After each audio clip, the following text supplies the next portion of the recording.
What if I told you that you and I collectively owe more than $70 of every dollar we earn? And that is the same debt mountain is built on top of the housing market, many say, which is overdue for a collapse or in trouble. In this video, we are digging deep into the question, is Canada housing market built on a major debt? And if so, what that means for you, whether you are buying, investing, or just watching the market. If you're thinking about stepping into real estate or already own a home, this one you want to stick around for. So the very first thing, let's discuss why does this topic matters now.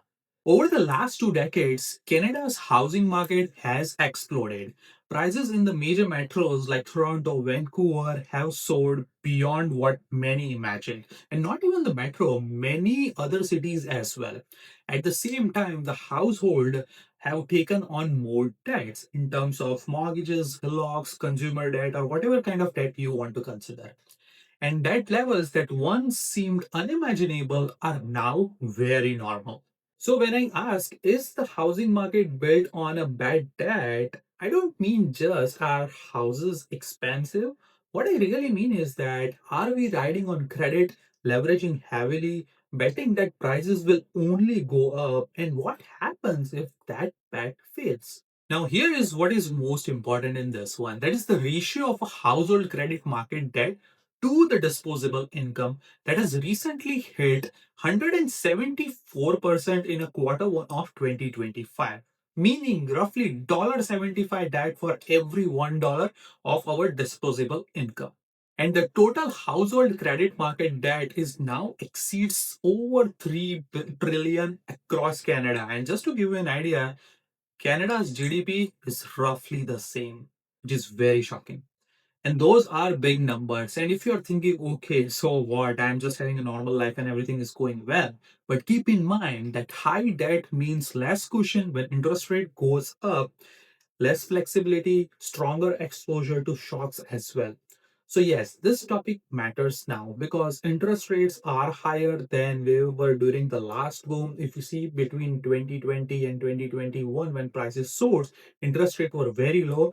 Right now, those people who will be renewing their mortgage will be shocked with the higher interest rates. And same thing that many buyers are renewing their mortgage or taking on a new debt as well. The terms are also less favorable for them. And because of this, the margin for error is very smaller. Let's see how this debt built up. So to understand the risk, we need to go a little back to track how we got over here.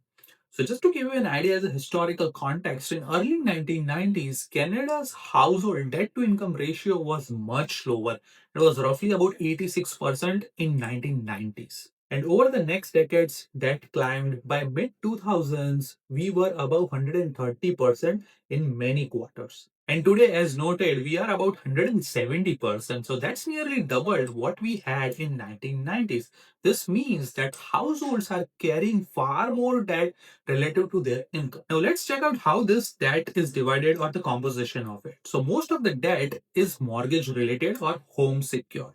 For example, in April of 2025, Canadian household added 9.1 billion in new mortgage debts. And mortgage debt makes up roughly about 75% of the total household credit market debt. On the non-mortgage side, we have consumer credit, line of credit, but still the growth is weaker in that one, but still very significant.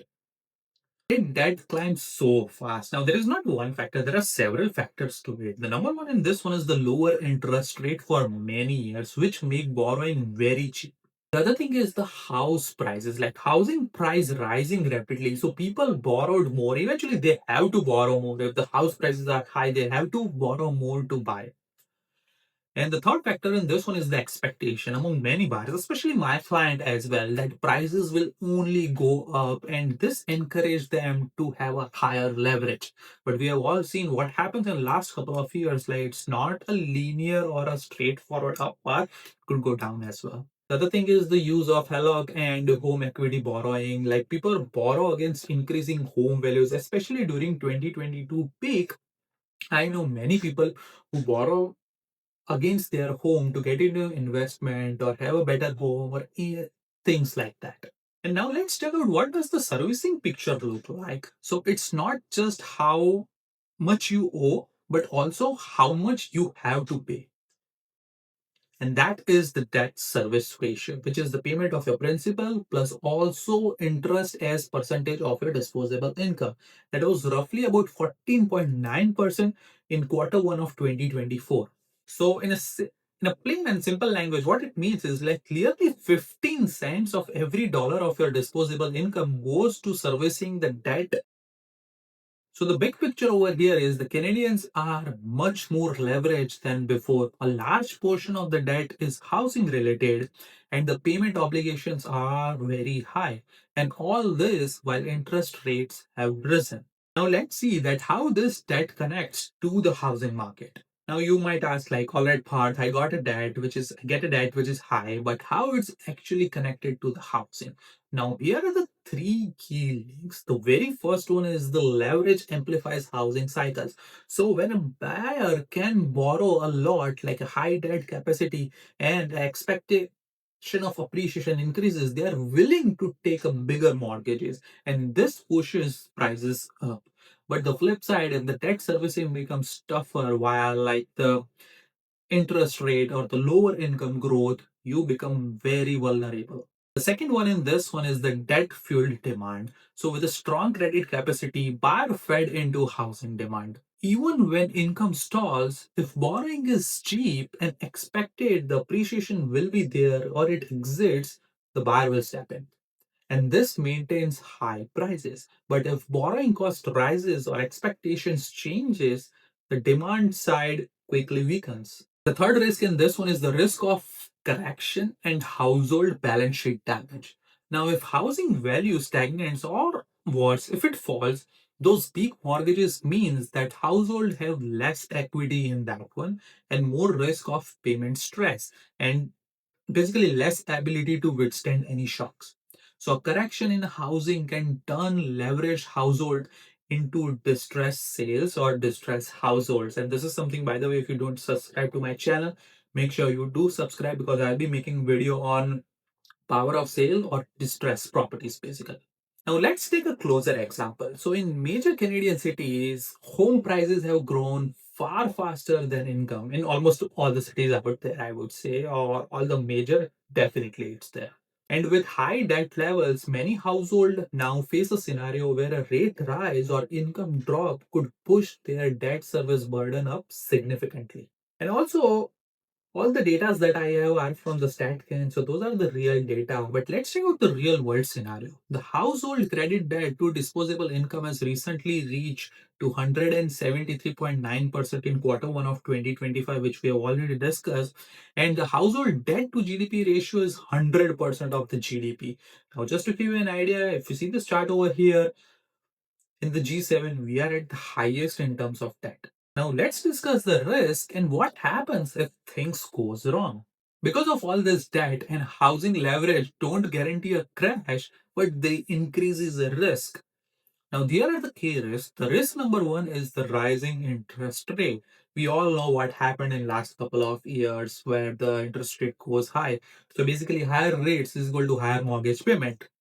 And for many households, those are highly leveraged households, the margin of safety shrinks. Risk number two is the rising unemployment or income stagnation.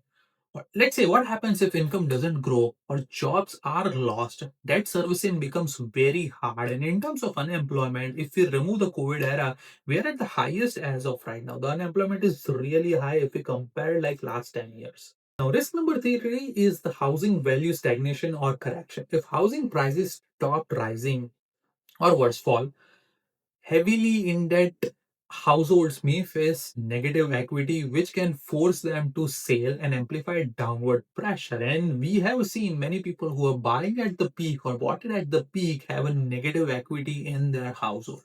The fourth risk would be a financial system and a credit availability. Now, if lender tightens credit or default rises, this ripple effect can move through banks, investment funds, and eventually to a broader economy as well, which is not good at all. And especially for a country like this, where almost 13% of GDP is coming from real estate, if it crashes, you can imagine what happens to the economy.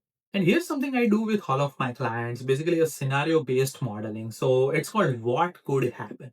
Now let's say if rate increases by 2 points and income grows only by 1% annually, servicing burden rises. The scenario could be if house prices holds or drop 5 to 10% in some market, leverage household may feel squeezed in this scenario because on paper you are not getting any equity and you can have a financial stress on back of your mind. And if mass renewals or mortgages happened, this is just happening in 2025 and 2026, leverage bar purchased at a lower rate back in 20 or 2021, the risk of payment shock is really high for them. So the key takeaway from this video is that the system isn't broken yet, but margin for error is very small. One major shock could trigger stress. And unlike previous cycles where debt levels were lower and resets manageable, we now starts from a position of a very high leverage. And especially considering this debt is like 75% related to mortgage, so housing, which is a very basic need for all of us. Now let's talk about the most practical part. That is, what do you do about this? Whether you are a buyer, whether you are an investor, or you're basically someone who's part of the system. So for buyers, the very first thing I always tell my buyers is like, don't assume that prices will always rise, especially in the short term. Like high debt levels plus rate risk changes the equation. As a buyer, you should be focusing on affordability, not just the purchase price, but the monthly payment, the interest rate margin, and also the amortization length as well. Expect that in future the growth will be at a much more slower rate, not that 10 to 20% annual gains that we have seen in last couple of years. For investors, my number one thing is the cash flow, which is very much more important than speculation on appreciation. If you buy something with high leverage and assume price growth will be there, your risk increases very much. Inspect debt servicing. What I mean by that is ask yourself as an investor a question: what happens if the interest rate increases by 2 to 3%? Are you still able to sustain that property, manage that property with the same rent or not? And the core principles are choose the market with solid fundamentals. What I mean by fundamentals is like jobs, population growth, rather than just overheated ones. And for homeowners, if you already own and manage risk, lock in a lower rate if possible. Recently, we worked with a client who had a 3 year fixed and they were on a 1 year journey of their house home ownership. So we suggested them to check various options and they could have saved so much amount on a longer run. So check with your mortgage and check with your bank if it's possible or not. And the other thing to consider is like recognize that your home is not at sight yet. It will be eventually once you are much more closer to paying down the debt or already paid all the mortgage on it. But on the initial years, it's not an asset because you are living down there. So is Canada's housing market built on debt? Yes, in the sense that high leverage is a key component of the system today, and that means you should be aware, prepared, and strategic. If you found this breakdown helpful, please hit like and subscribe button for more videos like this. Thank you so much for watching. I will see you on the next one.